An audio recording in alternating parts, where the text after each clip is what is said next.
What are we doing? See, that's so funny because for once I wasn't going to interject because that's like my thing. I interject and interrupt Brian. So And I was waiting for you to do He was that. waiting for it, and it didn't happen. He's like, I'm convinced we need to change our intro because people think we have our shit together, and I think that's just a bad notion. Bad notion. It gives people a few seconds to jump in. Good evening, everybody. Thank you for joining us in a few minutes, maybe, or watching after the fact. Welcome to Lawfully Chaotic, Season 4, Episode 12. Tonight, we have Kisten with us from Kristen's Epic Adventures, and she's going to tell us all about what she does, which I'm excited to hear because I have no fucking clue what you do. So, wonderful. I love it. To be fair, we're already nerding out on your relationship in your real life sector, which is working at PCG. I mean, well, I'll be honest, Brian's going to nerd out more than me on that because I'm not really a big collector of anything. I mean, I collect for my own use a lot of 1970 through 2000 D&D stuff. I have a big giant library there in the back, but that's mostly for nostalgic reasons. I wouldn't even know how to like handle it as a collector, so that's way more Brian's pace than mine. But can we say that you work for CGC, or is that a secret? It's a secret. No, you can say that I work there. I guess I can't give you any trade secrets. No trade secrets. Not that I even know any because I need 300 books slabbed and an entire Magic card collection. It's about 10,000. Send it on in. Yeah, all right, send it in. Awesome, cool.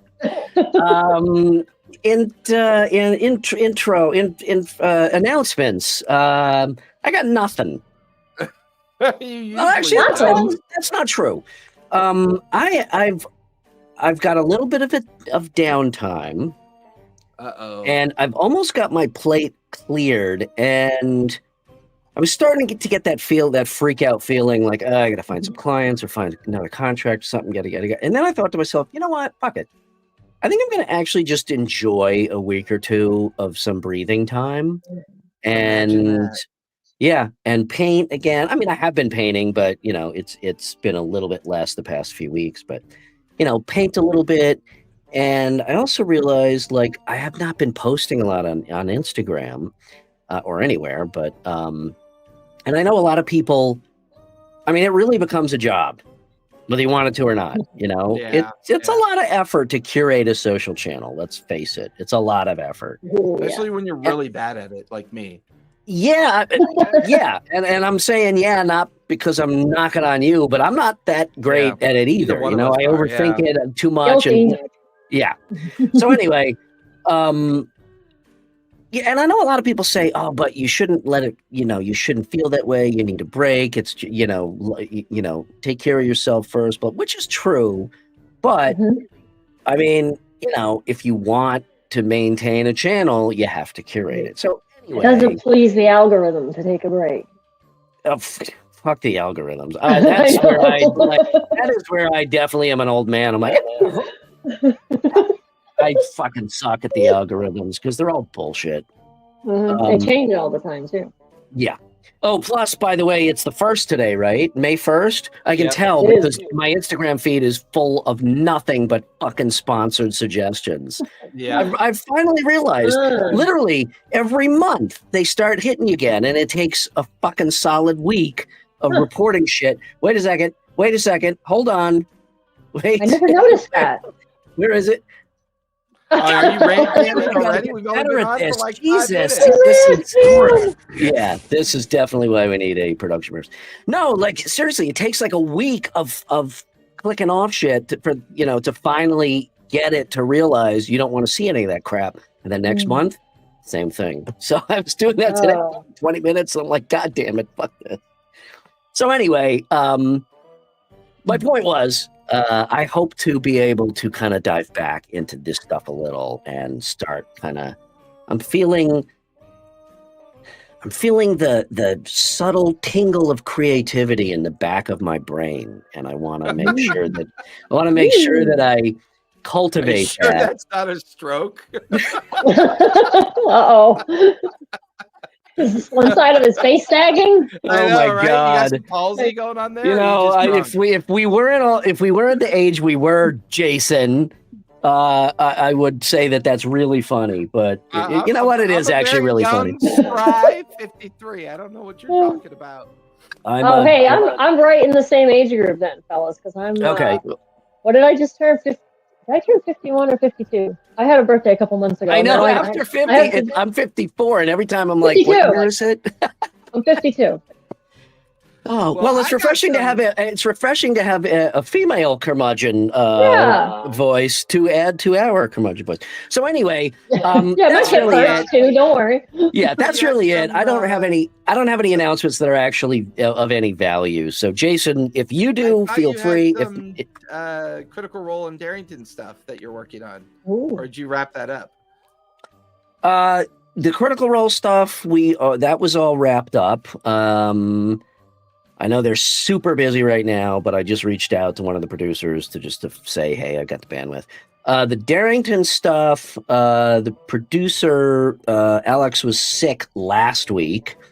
So, but we were kind of almost wrapping that up also. So that does have me a little bit nervous. I'm like, oh God. I got no critical work going on. Critical Role work going on. What are you guys doing? Did you hire somebody else? You find somebody else cheaper?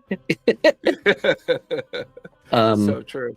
I've got I think I'm almost done getting ready to publish my Tuesday night table. One of my Friday groups moved to a Wednesday, so both my Wednesday slots are now published or full. So I think I'm going to try to open up another Friday table, or at least another Saturday table. And then I'll be back up to my 10 tables per week, which is where I like to be. I like to be at about 10 tables per week. Gets my creative juices going. But one of those tables is definitely going to be Daggerheart. I haven't decided if the other table is going to be Star Wars 5th edition or not. I'm mixed on that. I really want to. You still doing a Shadowrun? I'm struggling, man. Their rules suck, so I'm having a hard time really cleaning up their rules. Like I'm almost like thinking I may just take their framework of the lore that they've republished and put it on 5e. And put it on a 5e chassis. With the I have no idea how that would work with any of the fucking Decker shit. But. Well, yeah, I don't know. I'm still thinking about it. I am enjoying the mental game of decomposing and kind of dismantling. Well, we're not that old yet, are we? What's the smell? It's decomposing in the living room. I like dismantling their mechanics and trying to figure out how I can keep the dice pools and still, But I think it will definitely benefit from the 4 AP system. I think Shadowrun has a lot of options there with that. Shadowrun might work better on top of Daggerheart. It might, but the problem with the Daggerheart framework is that it's an integrated card system as well. Oh, right, yeah. And with that integrated card system, it's very hard to use their system. DC-20? Well, yeah, but honestly, the best part about DC-20 is the 4 AP system. I'm not really all that interested in a lot of the other stuff that they've created. So I like the skill point system that Josh built for Grimoires the Unseen. Hey, Nicole, there you are. You're first in chat tonight. Everybody's slacking off. Welcome. Oh, Game Master Mom. Yeah, happy. Thanks for joining us, and congrats on the book drop. Check out Game Master Mom on Kickstarter because Nicole's book. Did it drop? It did. Yes, it did. So check it out. Kickstarter, Game Master Mom, Adventures in Etheria. So check it out. And cool. How do you spell Etheria again? Aetheria. See, I know right. that. I was doing that wrong. Because I think I came up with the. Did I come up with the name? Oh my God, she's already fully funded. She's fully funded on her first day. Oh shit! That's fucking awesome. Her my God! I haven't even had a chance to go on yet. That is amazing! Congratulations! Very fucking cool. That's huge. I'm gonna go check that out too. Yeah. Awesome. Oh my God! Awesome. Her pledge goal was 2K, and she's already over 2,200, and she still has 30 she still has 30 days left to go. So okay, I want to see 1.4 million. So remember when we had her on and she was panicked about the stretch goals? She's already like, stretch goal outfit tomorrow. I know. Oh my God, we never talked about that, Nicole. We have to do that sometime. Holy shit, I've totally forgot. But that is awesome. Congratulations. Death Rolls Dice, how are you? Yeah, welcome. The fuck are we talking about? I was wrapping up my announcements, and now we're gonna put Kristen in the put her up in the booth. Okay, so Kristen, we got the announcements. Tell us what you do. Tell us who you are, what you do. Well, I know what you do because I do this thing called research. Yes. Yeah, and actual kind of like going and looking at things. And I've actually been watching you for a while, which is why I've got a couple. You have? Yeah, because you. Is that because I've been spamming your Discord? Well, no, mostly because you started almost around the same time I did. Oh, yeah. See, it's the fucking algorithms. Keep getting pop up. Kristen's Epic Adventure. Kristen's not interested. I'm just kidding. And I've got a lot of questions about that, but I want you to do your intro. Talk to us about your journey and where you find yourself in the YouTube spaces and all that fun stuff. So talk to us about. You want me to go back? You want me to go back as far as my role playing, or just as far as the? Yeah, whatever you want. I think the journey it's starts. A pretty quick story, right? I feel like the journey starts when you find the game, if that makes sense. Yeah. You know. Okay. So we're all about. Yeah. We're all about the journey. Okay. We'll go all the way back. Old people like nostalgia, and we like to remember the good old days. We do. When I was 12, but I swear the 12-year-old part only takes a second. I wanted to play D&D when I was 12, and I had the red box starter set, and I had no friends that wanted to play. I thought it was so cool with the dice and the crayons, so you could color in the numbers. Oh my God, yeah. I looked through the book all the time, and I was like, this looks really cool, but it sounds kind of confusing, and I have no friends that want to play. Then, when I was a little older, some of my high school friends did play, but by the time I was in high school, then I was like, I ain't playing that stupid game, because I was a dumb girl, okay? So fast forward to about probably 8 years ago now, I ended up watching, and of course I know this is how so many people get into it, I watched Stranger Things, and there they are playing D&D, and I was like, damn, I really wish I had played that when I was younger. I was like, you know what, it's never too late. I think maybe I'll look into it some more, because some of my friends now might want to play. So I started going down the rabbit hole online, right, and I found Matt Colville right away, which led me to Critical Role. Go figure, right away. The Critical Role effect strikes again. It did. It totally did. They were about halfway through season 1. Okay. They were still on Geek and Sundry when I started watching. Yeah. And everything. And I was like, this is awesome. And I was like, okay, I think we can totally do this. I mean, it says on the book it's for ages 12 and up. So I should be able to figure it out, right? You really should say for ages 35 through 90, I think is what it should say. They need, that's why I'm glad the new player's handbook is of larger print. I was like, they finally figured out that we can't read the damn index because we were just talking. Again, I said it's refreshing to have definitely to have a female perspective, because we are sorely missing that. But unfortunately, we still don't have the younger perspective, because we're all the same generation, so we all complain about the same shit. Well, I think Game Master Mom is younger than us. Yeah, that's true. Yes. And she's far more shinier than we are. I mean, most people are way more shinier than me and Brian are. So, yeah, I was gonna say, Game Master Mom is 36. So she's 36. That's millennial, right? She's our millennial perspective. Oh yeah, I think it is. Yeah. And but one of the things that I find interesting about this is that Game Master Mom came into D&D much later in life as well. And even though you kind of discovered it a little bit early on, it seems like you found your traction later on in life as well. Yeah. What do you think was the influence for that? Like, where did that come from?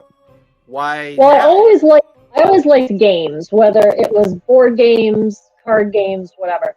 And actually, I started out as got really got into board games. I had no idea that modern day board games were so not like Monopoly anymore. Yeah. So I went down the rabbit hole of finding my local game store, and I was like, "Oh my gosh, what is all this stuff? If there was going to be one reason my wife would divorce me, it's because of the amount of fucking board games I buy. Mm-hmm. So that's not a joke. The company that publishes Zombicide bought him a 200 square foot office. Because literally, if something happens to Brian, their company will collapse. Oh boy! Thank you, Simon. Yeah, right. I feel your pain. I also got into the mini painting for a little bit as well, and I was like, "Oh my gosh, I spent too much money on magic cards, and I spent too much money on paints, and then now I spend too much money on RPGs." And so at one point I had a closet that I took the rod out for clothes, and I just filled it with shelves, and the whole closet, top to bottom, was all board games. Went to Gen Con 2 years in a row, and I was like, I love this. This is fantastic. This is magical. Where were you 30 years ago when I was dating? Although that might not have been a good thing. We'd both be living in a fucking trailer home without a pot to piss in, but $100,000 dollar board game collection. Absolutely. Yes, and I lugged my entire board game collection with me to Florida because I just moved here in like the last 3 years. I'm originally from Massachusetts. Oh, and so I'm a masshole. That's what they like to call us. Yeah. That's wicked awesome. That's wicked bad. It is. It's a wicked pissa. I don't know about I mean, did you park your car down by the bar? I mean, no, I packed it over in Harvard Yard. Come on, Harvard Yard. Love it. Yeah. So the board game thing got to be a little pricey, and funny enough, even though I lugged all the board games down here with me, I sold them all on eBay because I was like, I don't have anybody to play. Nobody wanted to play. Oh my God. I didn't have friends on here to play. You literally are the female me. This is the fucking multiverse episode right now. I swear to God. Isn't that like a Bizarro thing? Isn't that like a Bizarro Brian or something? Yeah, it's not Bizarro though. It's just like a parallel universe. Because I was concerned, my earlier stroke reference. I thought I was seeing like the multiverse. Like, yeah. I'm telling you, we are the same goddamn person. That is so weird. Nobody plays. I got all these games. Nobody plays. Thank God everybody's printing solo rules. I feel like back when I was in junior high. I'm like, nobody will play with me, so I can play by myself. I'm also an only child, so I used to like make a move in checkers and then spin the board around. Yeah, I did the same way back when. Yeah, but when we were kids, before there was such a thing as co-op solo play or solo play. I used to play Axis and Allies against myself, and I always wanted Stratego. Yeah. I feel so bad for the two of you. I played with I had a storage shed in the back of my dad's property that was filled with board games. And we also had a train table because I used to build model trains. And porn. I always wanted to do model trains too, and I said, I did model trains when I was a kid. I was into that. And it was really cool because you could flip over the model train board, and it became the game table out in the Oh my God, you're shitting me. So we would stay out there all summer long, playing. Oh my God, playing everything. We would play. We were playing Gangbusters, Star Frontiers, Indiana Jones, every single RPG that came out between the early 80s and into Did you play board games? Yeah, board games too. Life, Payday. Oh, Life! I loved Life. Life was awesome. Oh my God, I remember before. I mean, I didn't discover Avalon Hill till I was about 15. I was just gonna say I bought a copy of Squad Leader, not knowing what it was. My grandparents bought it for me when I was down visiting in Fort Lauderdale, and it just happened to be at like a whatever the fuck Toys R Us back then, and it was Squad Leader, Avalon Hill Squad Leader. The two big games that we played on the regular when we weren't playing role-playing games was either BattleTech or Car Wars. Same. BattleTech, big time. Because you got to build these huge terrains, and we would take an empty 2-liter bottle of soda, and cover it in paper mache and then turn it into a mountain tower, and it became just, ad hoc terrain, so yeah, BattleTech was big. Because in the summertime in the 80s, there was nothing else to do. There just wasn't, if you weren't at the arcades, if you weren't going to the movies, you were at a friend's house, playing 100% or playing role. You're right. Arcade, movies, maybe roller skating. Oh, yeah, roller skating. Or the mall. Or the mall. You get dropped off. Yep. Yeah. And I literally had a dime to put in the payphone to call my mother to come pick me up when the movie was over. Oh my God. Everybody is like, what the fuck am I watching? Is this the old age home fucking Chronicles? Wait. This is news to me. What's this dime thing? You had parents that gave you money to actually make sure you got picked up? I was pretty rural, so you kind of had to get a ride. By the way, Jason, to be fair, I'm about playing the board games by myself. I'm more referring to that now than when I was a kid, because my wife hates board games, and my son, for some reason, it's like pulling teeth to get him to play. He likes playing Dice Throne with me, but that's about it. Mostly because he hates fucking losing. But I've got all these freaking games. And other than my son's school, the dad's club, we do a board game night. But that's like, I can't even remember the last time we did one of those. It was like 6 months ago. The big board game that really kind of set me on my pace of love of gaming for fantasy was the very first Milton Bradley Dark Tower.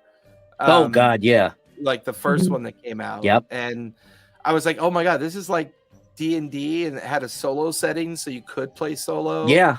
But all my friends loved it. It was so much fun. So when I saw the new Dark Tower come out, that was my first time in a long time that I was like, that would be a game I would buy. Like, that would be a legit board game that I would buy, because I'm beginning to realize most of the modern board games I like are the co-op ones. The ones where you play as a group, but you help each other as a group. I find that a lot of fun. That is actually the trend. I would say most board games now are co-op more than maybe not. That's why we like RPGs too. Yeah, well, and it's interesting because my favorite game that Callista, my wife, turned me on to was when we went up to Washington to visit her dad and her stepmom. No end of game stores in the Northwest. Like, you cannot throw a rock without hitting a game store. Yeah, my buddy owns one in Portland. But we picked up Castle Panic. That's a great one. It's an absolutely thrilling co-op game. It's so much fun to play. And I was, it feels like when you play Zombicide as a co-op group, it's like, it's just that thrilling feeling that you're no longer like worried about who's going to win, but you're more worried about who's going to kill more zombies, or who's going to kill more trolls, or who's going to be the one to actually save. I would say my collection of board games right now, easily, I don't know because I've never counted, but I could confidently say that probably 70% of them are co-op games. Yeah, probably.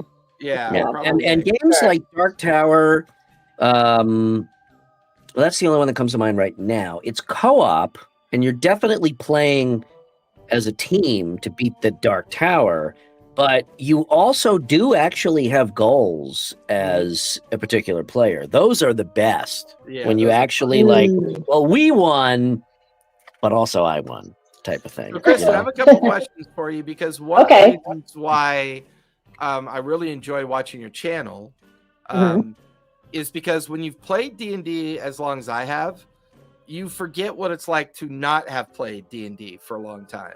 Yeah. And one of the reasons why I like watching your channel is it helps me remind myself that when I'm trying to encourage or show people how to play the game, I'm actually not that good at showing people how to play the game, because my mental catalog is so well baked. I fall into that trap of, why don't these people know how to play? What is wrong with them? You know what I mean? I'm actually really good at teaching complete noobs how to play the game. Yeah, I'm not very good at it, and I think that's surprising. Are you talking about like the mechanics, or getting them to role play? Getting them to just become interested. You know what I mean? Like when I watch your videos, your earlier stuff, and I want to talk about that gap in your timeline because I think that's interesting. But your earlier stuff was very focused and kind of very specific parts of the game. But the stuff that you've recently put out is more about encouraging people to play and kind of walking them through how to play, what to play, the minutia of the stuff, but you make it sound very simple, if that makes sense. Okay, I gotta interject a second, because seriously, in all seriousness, I still don't know what your channel is about. So share that with us first. Okay, I specifically did not want to check it out before we had the show. So I get it. No worries. Okay. So Kisten's Epic Adventures I started about 5 years ago because I loved playing D&D. I wanted to delve into the, make a YouTube channel, the creator economy, everything. And I thought, well, here's something. I've always heard, like, as long as you know, even if you're still a beginner, as long as you know a little more than somebody else, you have something you can share with somebody. So I wanted to make D&D YouTube videos. So mainly in the beginning, I focused a lot on mechanics, like you said. And I would do also a lot of, like, unboxings for, like, accessories. So this is like D&D related. This is not necessarily a stream of a game. It's not an actual play, no. It's Talking Head. It's me right here. This is where I film everything, as you see right now. Talking Head. Hey, let's talk about how this, surprise works. Okay, excellent. Stuff like that. And yeah, so I built that up for like about a year and a half or so. And then that's when I packed everything up and moved to Florida. So in like selling my house and moving down here, I kind of stopped for a little bit. And when I got back down here, because I hadn't done it in a while, it was really kind of hard to get motivated to get back into it. Hence like a 3.5 year gap of no videos. And this was what period of time? Approximately? So it started 5 years ago, and then I did like a year and a half of videos. Okay, and then there was a 3.5 year gap. Yeah. Yeah, 2020. Pardon me. So, yeah, and I've been playing more and everything. So I thought, man, I really ought to get back on that channel. And because there was a lot of rules breakdowns, the 3.5 years that I didn't even make any content, I was still getting subscribers and views because people were still searching how to play. So now that I've gotten back on, I've kind of I'm still doing mechanics videos here and there when people, ask questions or whatever, just commonly confusing stuff for newbies and everything. But I'd like to sprinkle in a little bit more of like, why are we playing this? What's the experience like? Because I think a lot of people think that it's it's going to be like a video game-ish, but like sitting around a table, and it can be so much more than that. Like the whole reason I fell in love with it is the storytelling and everything. And there's so many different ways to play, and I really like to encourage people to find their table and find the group that works well for them, and just to let them know that not every table is for you, not all the rules are for you either. You can everybody can homebrew stuff, and it's like, to me, D&D is like being in your own movie. It's like being the star of your own movie. And it's just like what I'm trying to get across to people, that you may be playing a game, but you have no idea really how it will change your life, honestly. Because I'm role-playing games and just games in general has changed my life incredibly. For the better, obviously. So now we're just still cranking along with more videos every week. Well, awesome. And that's where I have a couple questions for you, because that gap was when you moved. You relocated to Florida. Probably did a lot of things were going on 5 years ago, right? COVID, economic transition, work transition, life transition. I did. I did work not in actual healthcare, but I worked for a company that sold healthcare products. So I never shut down during. So I still worked during the whole COVID and everything. How did you take to isolation? Do you think that was part of what got you on YouTube? Was like you were already isolated due to COVID? Because I always find that journey interesting, because like a lot of people found the online community during COVID because there was no other community to talk to for a while. I'm trying to think back so I started, well, it was January of 2020 and COVID was what, March? COVID hit in like March. Yeah. Of that year. So I was still. It was December, it was announced in China and nobody paid attention. Right. I remember saying, well, that'll take 2 fucking weeks to get here. It took a month. Right. But yeah, March. I think March 30th was when like everything went to shit. Yeah. So I mean, I was still going to work every day, so I wasn't so isolated because I was still at work all the time. But as far as gaming, I mean, I had already started the channel at that point.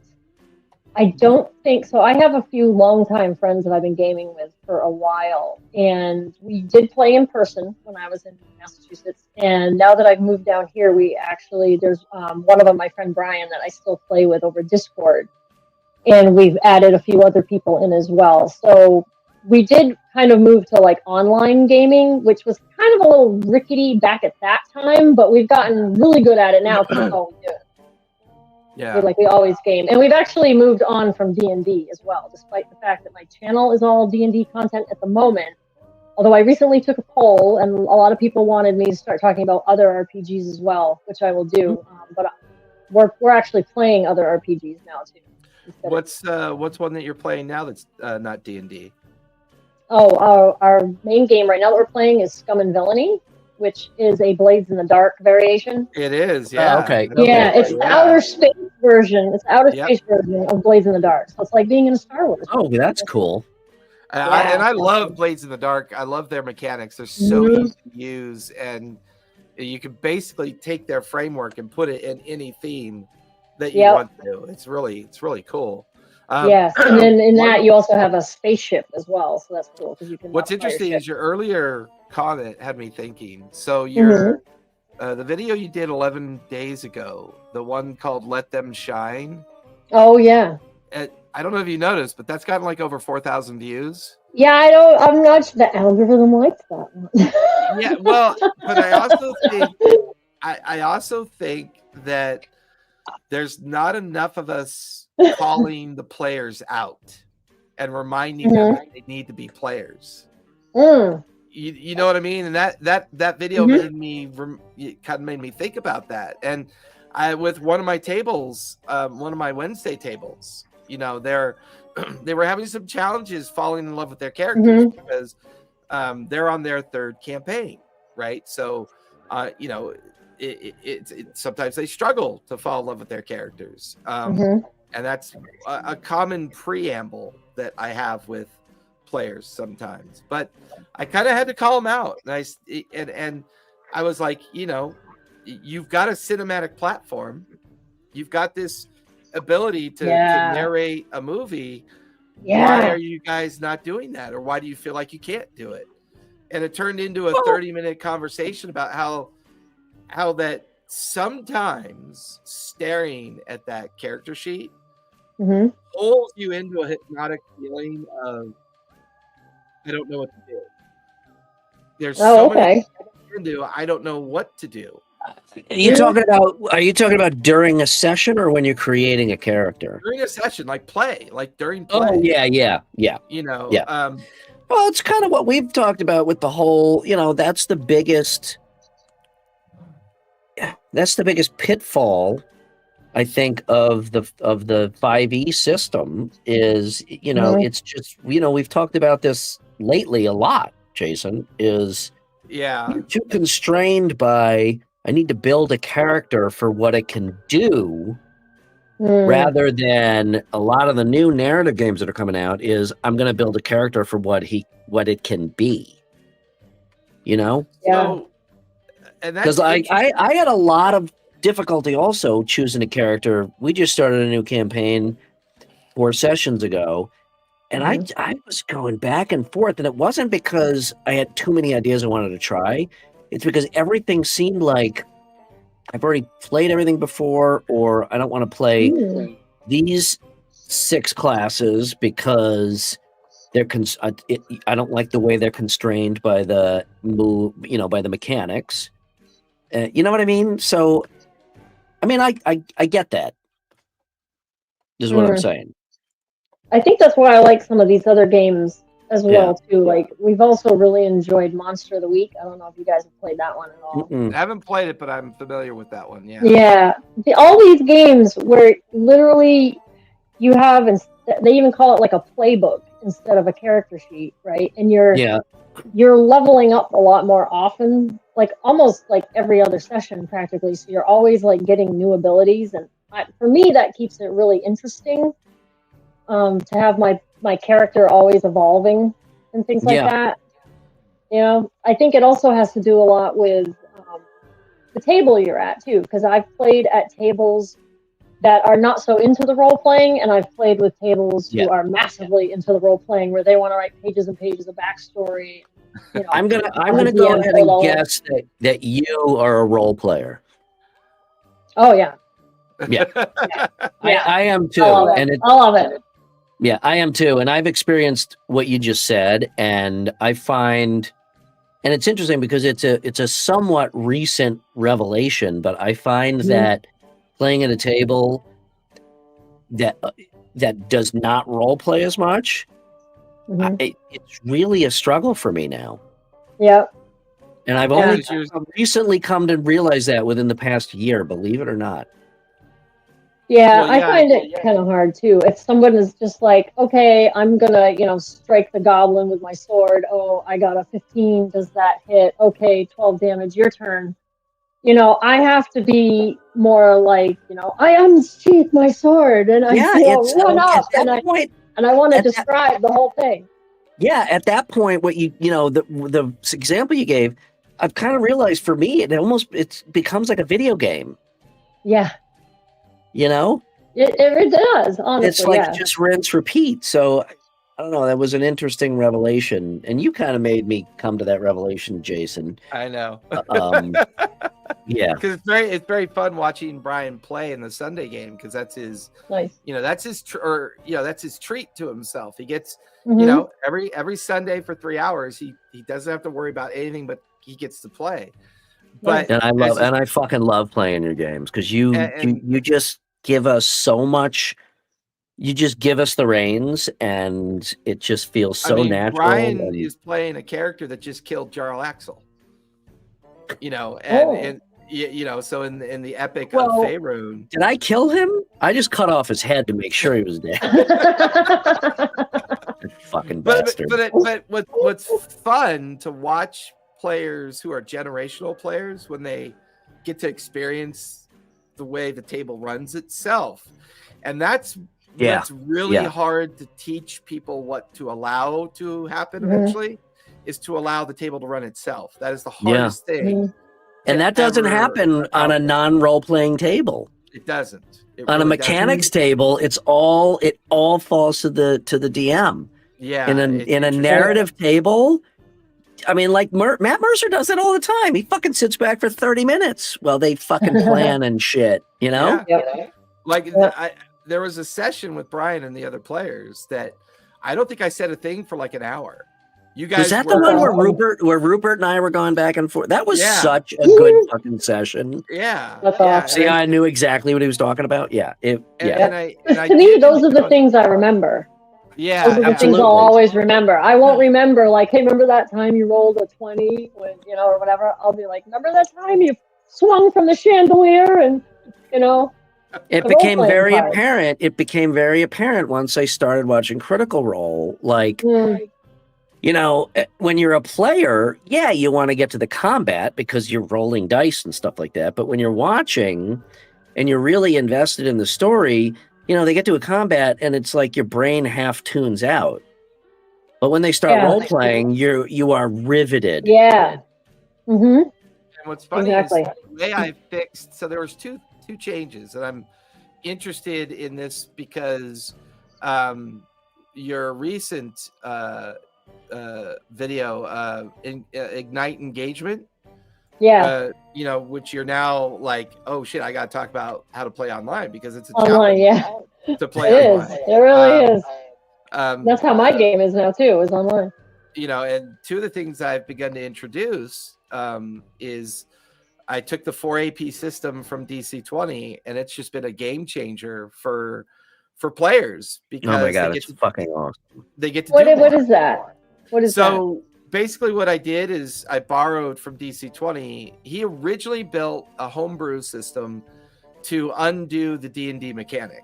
The typical D&D mechanic of move, action, bonus action, reaction, which is among many other things. He had a whole homebrew library. Well, yeah, he's got a pretty decent homebrew library that allows you a lot of options. And this is the one I picked for starters because I wanted the players to do more. I wanted the players to feel like they could do more because it invited more a cinematic approach to things. So basically anything you do is an AP, one single action point. However, if you cast a spell, it's 2 action points. And that's it. That's the mechanic. So, so like if you want to cast 2 spells, go ahead. You want to cast 4 cantrips, go ahead. You want to move 4 times, go ahead. It is, no pun intended, it is a fucking game changer. Yeah, it really is. Really? It makes it more exciting. It makes it more lethal. Because because I assume the monsters get to do that too, right? Yeah, absolutely. Yes, at first, yeah. And at first, like I had some trepidation because I was like, "Well, that's way too OP." And then I'm like, "Well, wait a second. Everybody fighting us is doing the same fucking thing." Right. So imagine 5 archers, taking 20 shots at you. Yeah, it becomes very lethal all of a sudden. So it all evens out. Yeah. But the main thing that it's alleviated for me that I found is, a lot of people complain about the 5e mechanic. And I'm not bagging on D&D. I mean, we still all play the game. We still all love it, and it's not going to change. But the main thing about D&D is it's like, okay, I took my turn, and to Jason's point, I built my character so I can do this for my action and this for my bonus action. And I can't tell you how many times I've had my players say, well, I don't have any bonus actions, so I'm done, But, you take your turn and then you sit around waiting for your next turn. Yep. With this, you could also split because it's action points. You'd split up, I might move and then somebody else might do 2 things and then someone else might do 1 and then I might do 1 more. And then, so it also facilitates, cooperative play within the party, which keeps you engaged throughout the whole round rather than just I've done my thing, now I'm going to pick my nose until it's my turn again. Yeah, I think another fun thing it offers up is that if you're a support character with a lot of reactions, you actually have value now because good point. At the end of your turn you get all your AP back, right? So you spend your 4 AP, end of your turn you get it all back. And then while you're waiting for your turn, you can spend all of that on reactions if you want to. So now, does that make everybody want to be a bard again? Yeah, well, yeah, like suddenly, silvery barbs, cutting words, shield, all of these things have a lot more value because you can react to certain things and do more on the field and do more in and also combat cuts in half on the time. So all of a sudden, what used to be a 3-hour timeline is now an hour and a half because you're able to do more, and therefore combat is a little bit more. And I heard the same thing, like with time, like, oh great, so now we got to wait 4 times as long for somebody to make a decision. Well, no, you don't. It's actually the opposite because because your economy is so much freer and richer. You don't have to worry every fucking turn exactly what you're doing. It's like, okay, I'm going to spend 2 action points, do this and this, and then we'll see what happens. So it actually does speed things up quite a bit. Kristen, how did you tackle the online challenge? Because you went from an in-person game to moving, and then suddenly you found the only way that you could play with that particular group is online. What process did you go through to accomplish that? Well, one thing so far my online games have been with really good friends. I honestly have not played any online games with strangers, which I would actually like to delve a little more into and see how that goes. Ryan, I'm thinking Kristen, Game Master Mom, you, and Jay's Tabletop in a one-shot with me would be a lot of fun. Oh my god! Then we have to fucking stream that. Absolutely. That would be amazing. I want to do like a 3-shot. I don't like 1-shots. I've decided it's just too. Like 1-shots never end in 1 shot. They never exactly. Oh, they do with me, unfortunately. Oh, okay. Actually, Jason's pretty good at that, and also Malcolm Trotter, Gentleman Game Master, is also really good at doing 1-shots. I fucking suck at them. I'm totally down. Oh my god! I'm totally down. So I definitely find though, like, I'm sorry. Go ahead. What tool set did you gravitate towards for your online? Did you go VTT? Did you go like? We're in Discord, and we honestly just use Owlbear Rodeo for maps and stuff. Owlbear, you never heard of? Oh, Owlbear. Yeah. Okay, no, I didn't hear you. Oh, sorry, no. And they came out with a newer version. Let me get my ear horn. Talk into the ear horn. You know, the newer version. Jason, we might have found. Don't worry. Jason, we might have found our permanent female guest host. Yeah, no kidding. If it makes you feel any better, I also just like about a year ago had to have cataract surgery.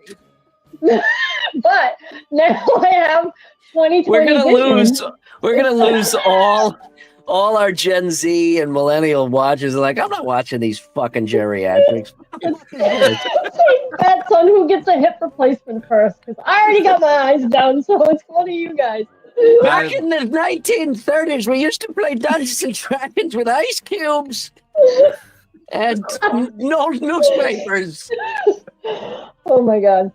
The newer Owlbear is much better than the old one because you can do a lot more stuff with it, and we really like it a lot. So we've just been doing Discord and Owlbear Rodeo. That's about it.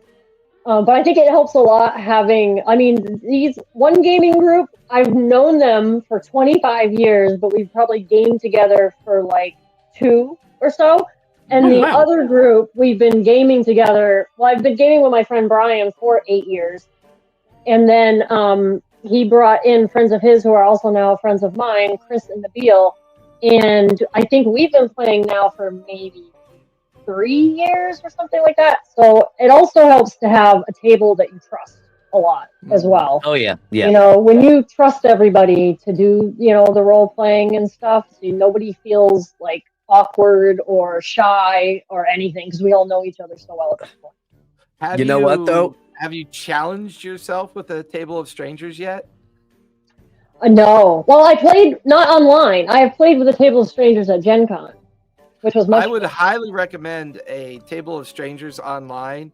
It's incredibly cathartic for really getting rid of your own anxieties, realizing that they all equally anxiety. You know, they all have it. I will agree with that 1,000%. Every single one of my pro pay to play tables were all stranger tables. They were all strangers. Nice.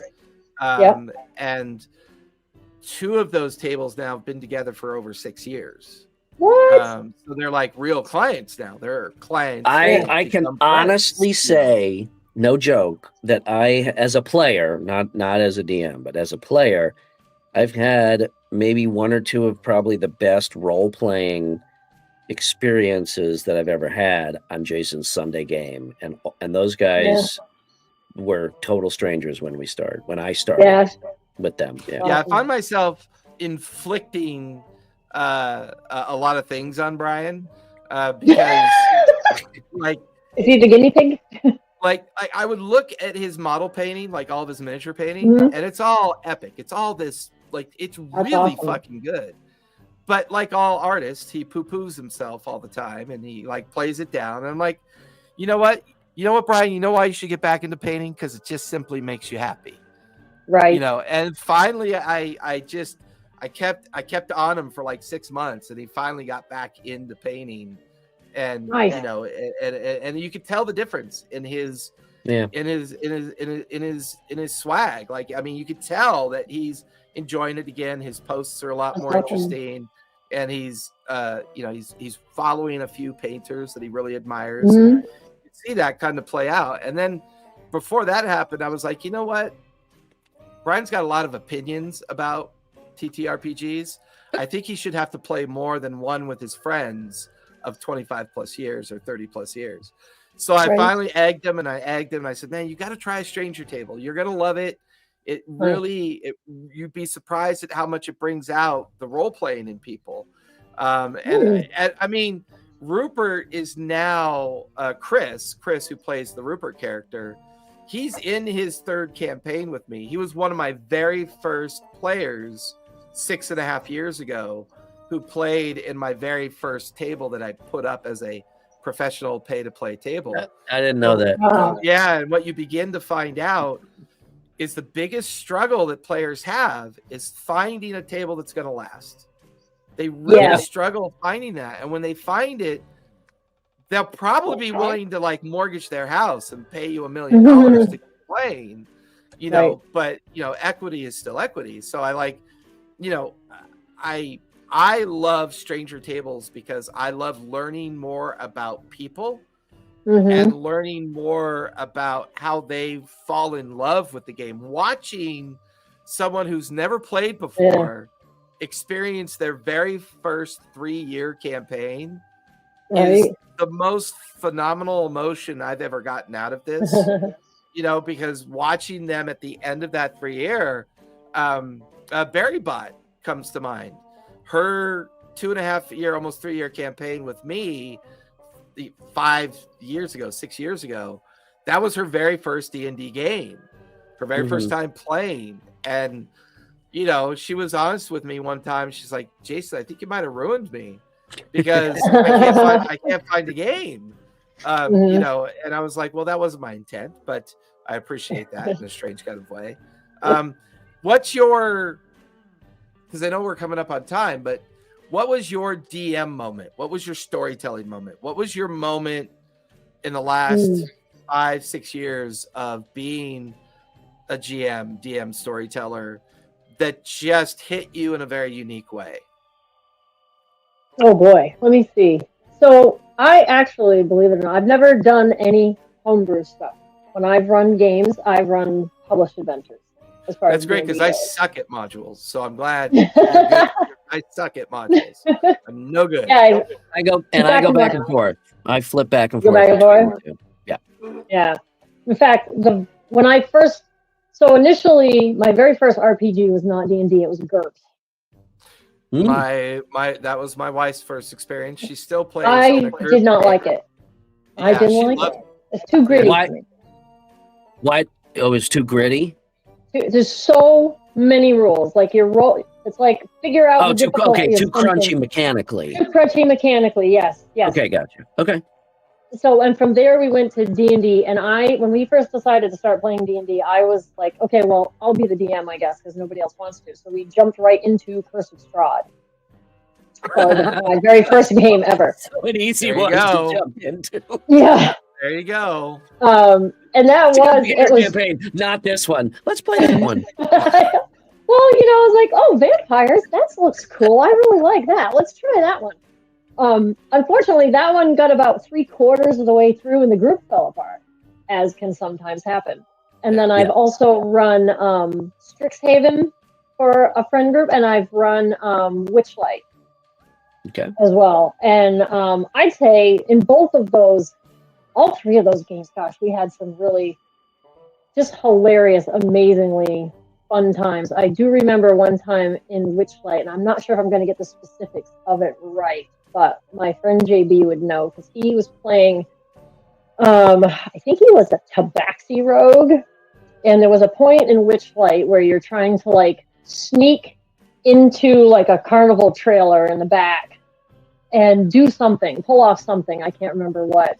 And they just pulled some of these weird rabbits out of their hat where I forgot they had things like something, I think he had something that made him go invisible. So he was like rifling around. The rest of the party's trying to distract the guy whose trailer it is. And he's rifling around doing something else and he's invisible so he can't be seen.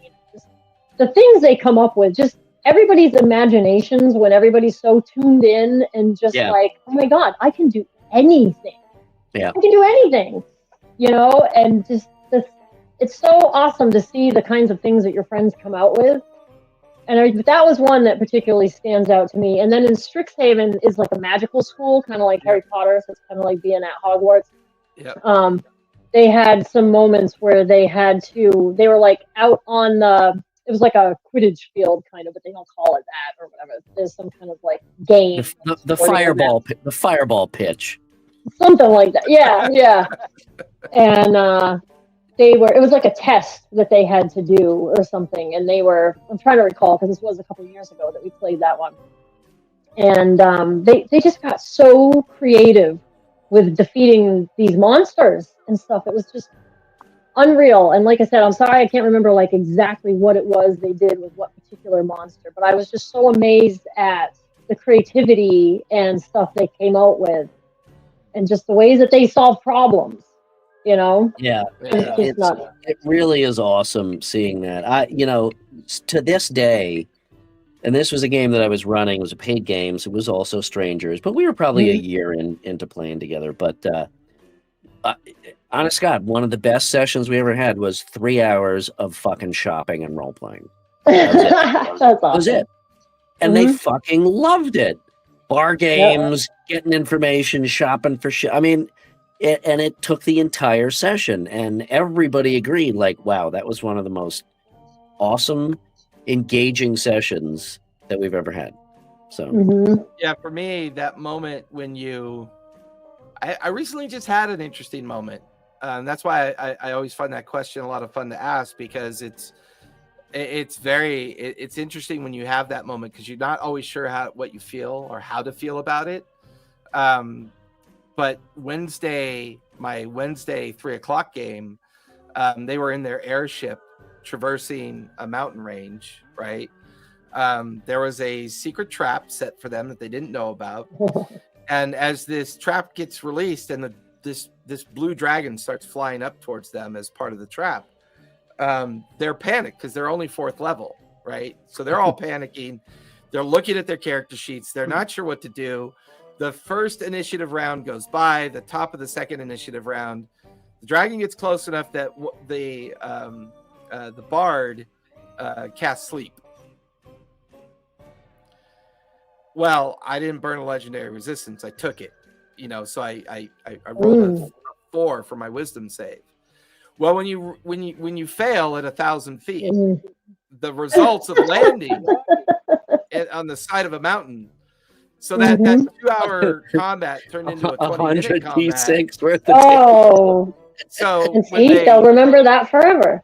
Right, and they come out of the clouds to go see, and I described the dragon as splattered like a mosquito against the face of the rock. And, like the whale in Hitchhiker's Guide. Yeah, and so like for them, they were very upset that they didn't know what to do about that at 4th level.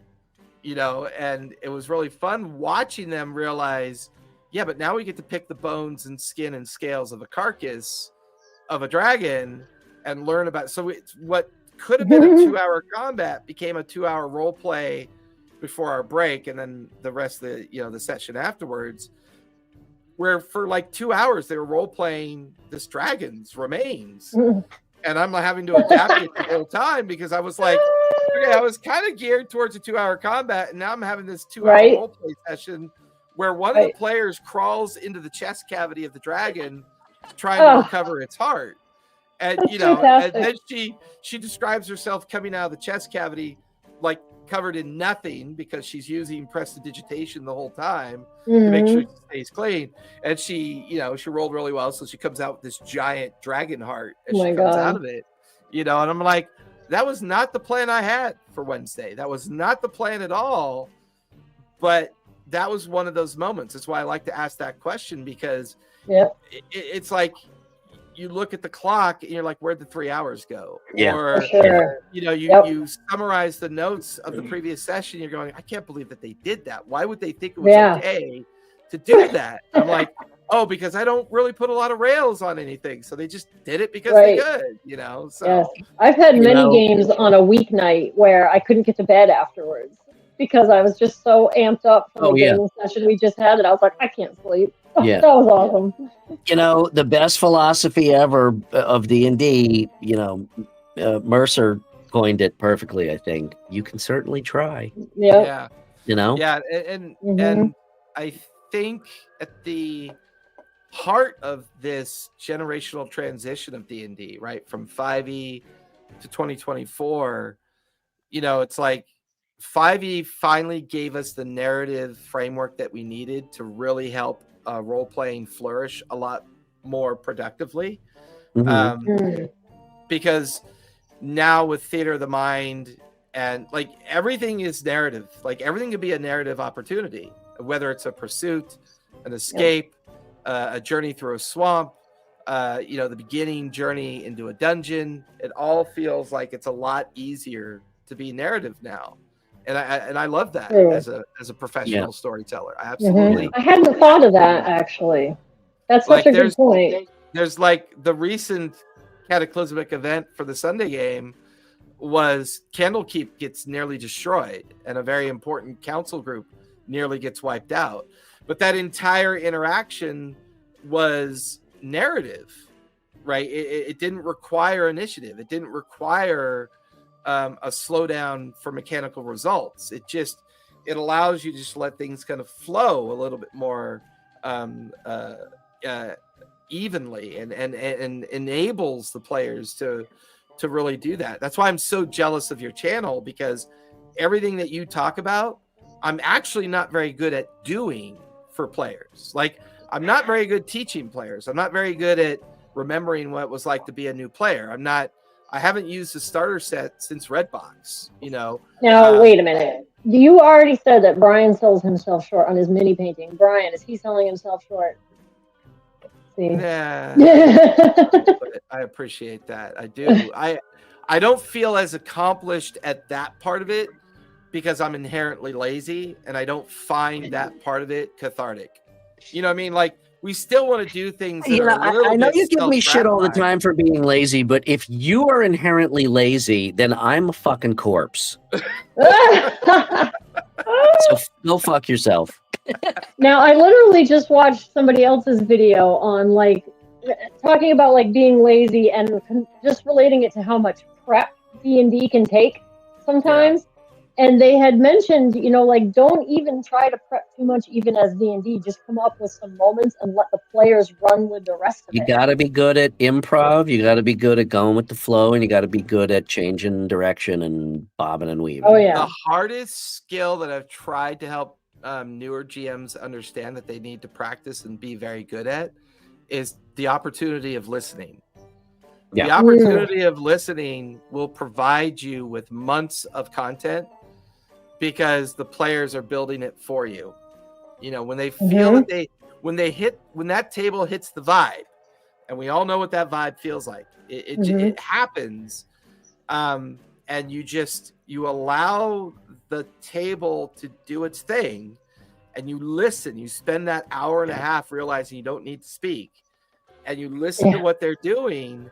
Suddenly you're like, oh, okay, that's a great sub arc. That'll be a fun quest.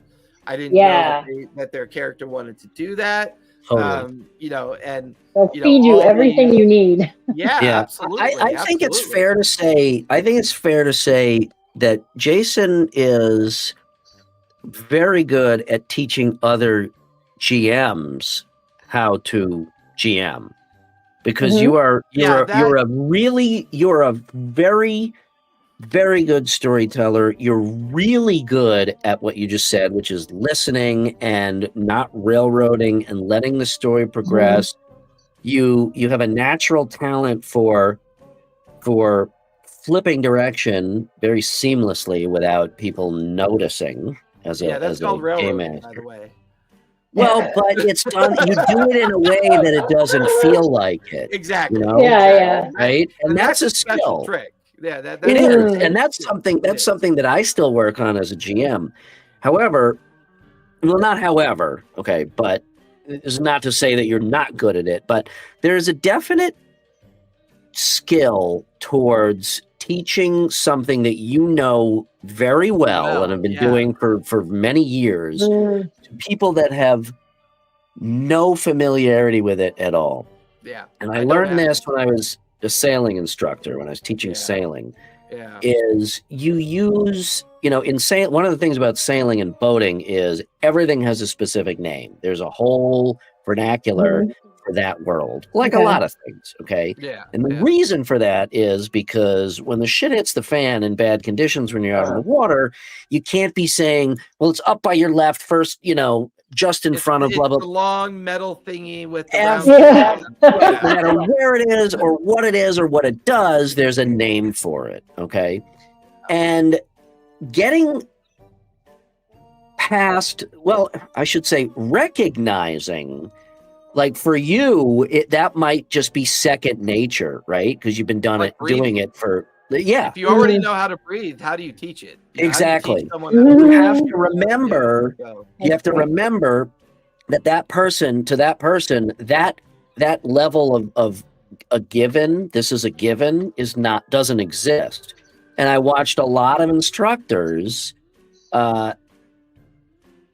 teach, because the model that we use, and this is kind of superfluous or tangential, but the model that we used was a barter system. So you take these classes, and eventually you become first mate, and then eventually you're teaching classes, right? And the way to do that is the more senior people then teach those people, and it just continues on and on and on. So that was the other thing that Kristen's channel is really successful at. When you go and look at her videos, they average 5 to 7 minutes in length. So she's very resident already of the attention span of most people when it comes to trying to absorb that information, which means, like, Kristen, when I watch your channel, it's like you're already in you're in the groove of helping people understand, and you do it within a time allotment that makes sense to the attention span of people that just want to learn in little brief sprints of idea. I come from an IT background, so you got to sit down. I've got 4 iterations of work I got to show you, and then I've got 25 user stories and 2 epics, and so my brain is thinking about you want everybody to know everything all about it.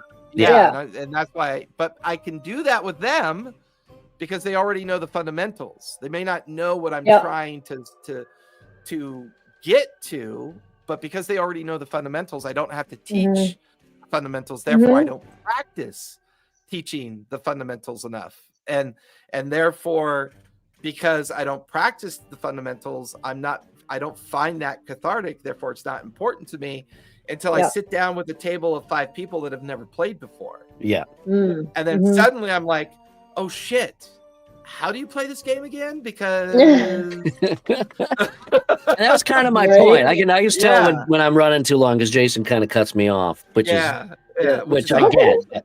No, but that's my point. Like, they're 2 very different skills. Teaching someone how to run a game and teaching someone how to play. I would much rather teach somebody how to play who's never played the game before, and teach somebody how to GM, even who's been a player. Well, we did it, Brian. We went over. People. Sorry. Okay, well, hold on. First of all, before you go into TPK, let me say this. So we've gone over, and we obviously still have a ton to talk about. So, Kristen, whether you like it or not, you're coming back on the show. Oh, good. I would love to. Yeah, you have no say in that. I would love to have you. I would love to have you back in our May State of the Game, where we just talk about all the games. Yeah, totally. When's that? All we do is we research all the latest games. When we decide we have nothing else to talk about. Okay. Yeah. So the next when we decide this week, what do you got to talk about? Nothing. Okay, let's just So I'm still waiting for that perfect pirate game. That perfect pirate game. Sid Meier's. Oh my God! See, now you just now I want to talk about that for an hour. But what about Pirate Board? Have you tried Pirate Board? I haven't. I've played Mork Board. I haven't bought it yet. I own. See, this is why you need to be on the show again. We already have a whole other show to talk about. So. I know. We could talk for another hour and a half. Well, we will. If you will come back on sometime, we will. I would absolutely love to. Good. Absolutely. That way people can watch Jason and then both the male and female version of me. and have that weird multiverse reality kind of kick in. Yeah. Wait, did we just get acquired by Marv? I was gonna say, can we plan it one day where we dress the same? That would be. Oh my God! I'll send you a T-shirt. Yeah, send her one of your T-shirts. I'll send you a T-shirt. That would be epic. All right, we'll connect. And I'll do a baseball hat, and Yeah. All right, so we're gonna let Brian, you start, then I'll go, and we'll let Kisten tell us where we can find her. So, Brian, where can we find you? You can find me best places on Instagram, RPG and Co. Shoot me a DM. I love obviously running my mouth off talking about nerd shit till there's nothing left to talk about. So send me a message. Check out the website also, Play RPG and Co. There's a lot of my artwork on there, a lot of swag. There's also some downloadable content. A lot of it is Jason's. Some is it adventure? No, it's adventure settings. It's NPCs. It's really cool stuff. I've got a bunch of magic items. Random content that you might. Yeah, so there is some actual content on there too. So check that out. Jason, what about you? Where can we find you? You can mostly find me over at Linktree TTRPG Academy. I am not a very good socials person, but you can occasionally find me posting weird stuff on Instagram. I'm trying to be better about Blue Sky. And engaging, but I'm a lurker. I'm a lurker. I tend to lurk a lot, and I like to read other people's stuff. So where can we find you, Kisten? Weird creeper. I'm the same. I am also not that great with the other socials. They all exist, but I would mostly direct people over to the YouTube channel. Probably you can find me over at Kisten's Epic Adventures on YouTube. If you really want to know those socials, if you go into the description of the video and scroll all the way down to the bottom, there are some socials in there, and there's a couple right up there that Brian is pointing at as well. That's my Instagram and the Blue Sky as well. I can only do up and down. I still can't get the left-right thing right. Brian, TPK. Jason, tell a story. Play a game. And most important, remember, please be kind. Good night, everybody. All right. Thank you for joining, Kisten. Thank you for joining us. Thank you. Loved it.